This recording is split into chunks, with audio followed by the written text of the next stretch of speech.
cette équipe de l'Olympique de Marseille ne gagne plus, a enchaîné avec une 3e défaite de suite, une première depuis janvier dernier. L'OM n'a plus enchaîné 4 défaites de suite depuis avril 2015. Attention, une victoire lors des 9 derniers matchs face à une équipe du top 3 avant une journée de Ligue 1. 4 nuls, 4 défaites, donc ça ne gagne pas face au top 3 avant le début d'une journée de Ligue 1. Et 0 victoire sur les 3 derniers matchs à domicile, 2 défaites, 1 nul face à Rennes, Ajaccio et donc ce week-end face à Lens. On va écouter Igor Tudor qui lui se veut rassurant.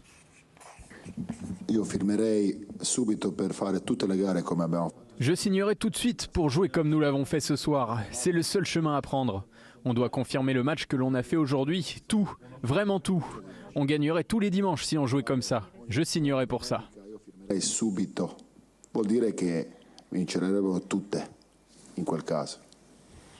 Voilà, Igor Tudor au micro de l'inépuisable Nicolas Chebriand. Alors, doit-on tirer la sonnette d'alarme du côté de l'OM? Regardons vos réponses. Pour Alicias, mais non, mais pas du tout, nous dit Olivier Bossard. Bah oui les gars, nous dit Vicage Dorasso. Mais absolument pas, Johan Rioux. Non, mais attention à l'efficacité, à la rotation pour Swan. Non, je vais commencer par vous, Vikash. Oui, il faut commencer à s'inquiéter. C'est quand vous vous inquiétez Ils vont vous le dire après. Expliquez-le. À quel moment tu voulais te perdre 3 fois de suite vous êtes Non, mais il y avait lutte pour le titre il y a encore 3 journées, vous voyez ce que il y a quand même, ils sont plus en Ligue des Champions. Il y a Lorient devant, il y a une autre équipe aussi, je sais plus qui. Il y en a plusieurs, oui. Plusieurs équipes, voilà. Lens, Lorient devant. Et puis perdre contre Ajaccio à domicile. Alors Paris, c'est différent, c'est au Parc des Princes, même si c'est le classique et c'est un match important. Et puis reperdre contre Lens, qui est un adversaire direct.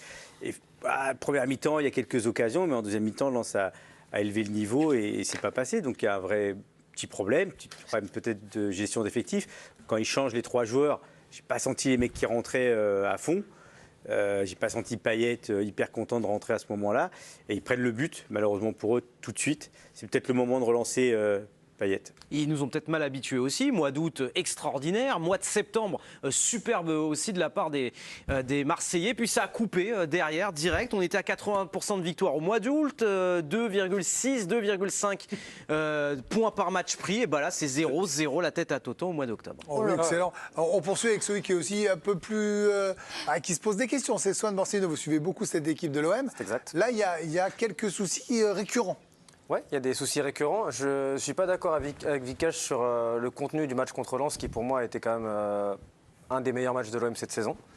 Je mettais efficacité sur ma petite tablette parce que l'OM a un problème récurrent depuis le début de l'année et depuis que Tudor est arrivé, c'est que quand ils n'arrivent pas à tuer le match sur la première mi-temps, qui est généralement leur mi-temps forte, ils se retrouvent en grosse difficulté.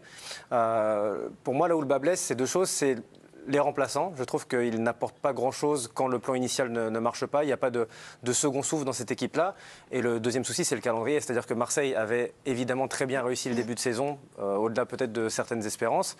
Le match d'Ajaccio a été une vraie déception parce que invaincu en perdant contre le dernier à domicile, ça complique les choses. Mais là où il n'y a peut-être pas sonnette d'alarme, mais inquiétude, c'est le calendrier qui attend les Marseillais jusqu'à la Coupe du Monde. C'est une évidence.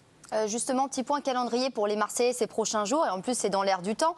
On a appris aujourd'hui que le groupe ne rentrera pas à Marseille entre les matchs de Francfort et celui de Strasbourg. Une décision qui évitera 2 vols et qui favorisera la récupération. La conférence de presse sera organisée en visio pour les Olympiens. C'était le point calendrier. Mais c'est important de le souligner. Et moi, je veux bien que vous ne soyez pas inquiet, Johan, mais il y avait quand même... est-ce qu'ils peuvent jouer sur 2 tableaux? Parce que depuis qu'ils gagnent en Ligue des Champions, ils ont plus de balles en championnat.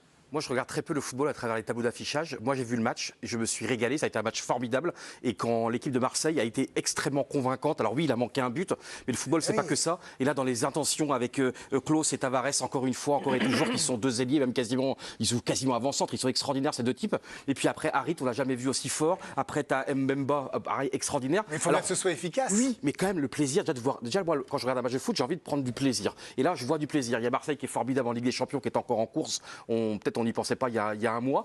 Et alors oui, il y a des défauts, mais devant, il y a Lens, Lorient, Rennes qui jouent un football formidable aussi. Il y a une très belle Ligue 1, il y a des très beaux concurrents. Mais Marseille, comme dans l'esprit, Tudor qui est là, il se passe quelque chose au Vélodrome. Il y a un esprit dans cette équipe. Alors parfois, ça marche pas, mais quand tu vois Klose, Tavares qui sans cesse sont là, il y a des occasions, il y a des tentatives, il y a des frappes, de l'intensité. Moi, je me régale.